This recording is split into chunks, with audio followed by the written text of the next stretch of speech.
अधिक माहितीसाठी थेट आपण जाऊयात आमचे प्रतिनिधी चंदन पुजाधिकारी यांच्याकडे। चंदन, 4 जागांचा तिढा सुटल्याचं म्हटलं जातंय। नाशिक संदर्भात मात्र अद्याप कोणतीही चर्चा किंवा या संदर्भात नाव निश्चित झालेलं नाही असं कळतं। निखिला, गेल्या काही दिवसांपासून महायुतीमध्ये जागा वाटपाचा तिढा जो आहे तो कायम असल्याचं आपण बघतोय। अनेक जागांवर अद्यापही सगळ्या पक्षांची सहमती झालेली नाहीये। मात्र जी माहिती येते 4 जागा आहेत ज्यावर आता संमती झालेली आहे, शिक्कामोर्तब होणं राहिलेलं आहे, ज्यामध्ये श्रीकांत शिंदे यांची कल्याणची जागा आहे, त्यासोबतच प्रताप सरनाईक किंवा नरेश म्हस्के या दोघांपैकी ठाण्याची जागा जी आहे ती एखाद्याला देण्याची शक्यता आहे।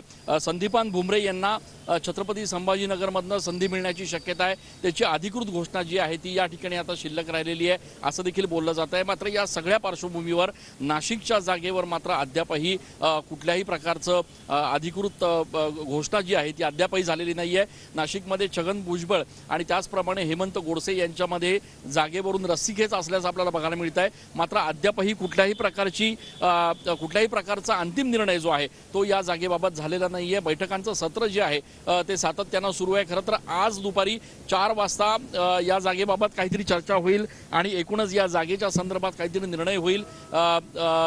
जी लिस्ट आहे ती ज्या ठिकाणी घोषित केली जाईल अशा पद्धतीची माहिती होती। प्रत्यक्षात मात्र आज अशा कुठल्याही प्रकारची पत्रकार परिषद होत नाहीये आणि त्याच्यामुळे नाशिकच्या जागेचा तिढा जो आहे तो कायम आहे। कदाचित उद्या नाशिकच्या जागेबाबतचा अंतिम निर्णय होऊन नावाची घोषणा देखील होऊ शकते। मात्र या ठिकाणी छगन भुजबळ यांच्या नावाला थेट केंद्राकडनं या ठिकाणी संमती मिळालेली आहे आणि त्यामुळे या नावावर शिक्कामोर्तब होणं एवढीच औपचारिकता शिल्लक राहिली आहे अशा पद्धतीची बातमी येते आहे। त्यामुळे आता उद्या या संदर्भातली काही अधिकृत घोषणा होते का हे बघणं निखिला महत्त्वाचं ठरणार आहे। धन्यवाद चंदन एकूणच माहितीबद्दल। तर 4 जागांची निश्चिती झालेली आहे। अंतिम तोडगा या 4 जागांवर निघाल्याची माहिती सूत्रांकडून मिळते।